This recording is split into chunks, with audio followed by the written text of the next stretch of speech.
Hey guys, this is going to be a short and sweet video. I received a call from a customer that they had a GE dryer that will not start.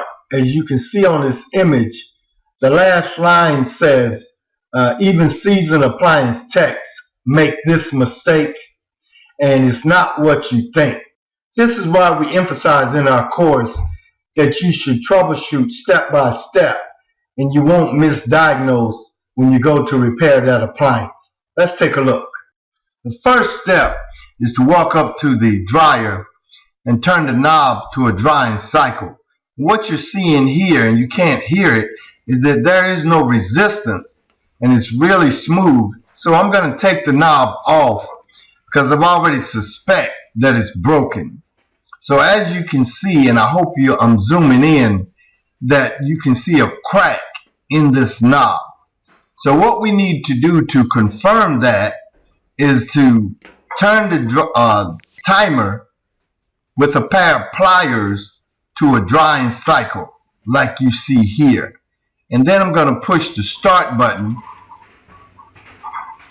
and you can hear it running.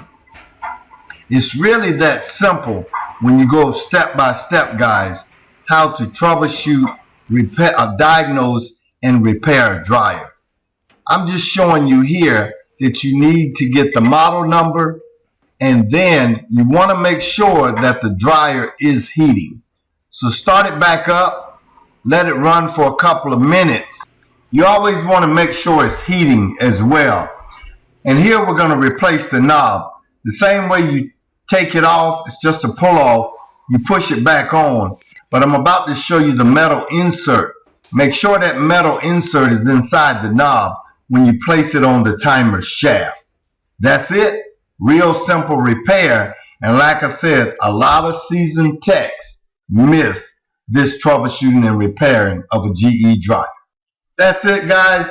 Real easy and simple troubleshooting, diagnosing, and repairing a GE dryer. As always, be blessed and be encouraged.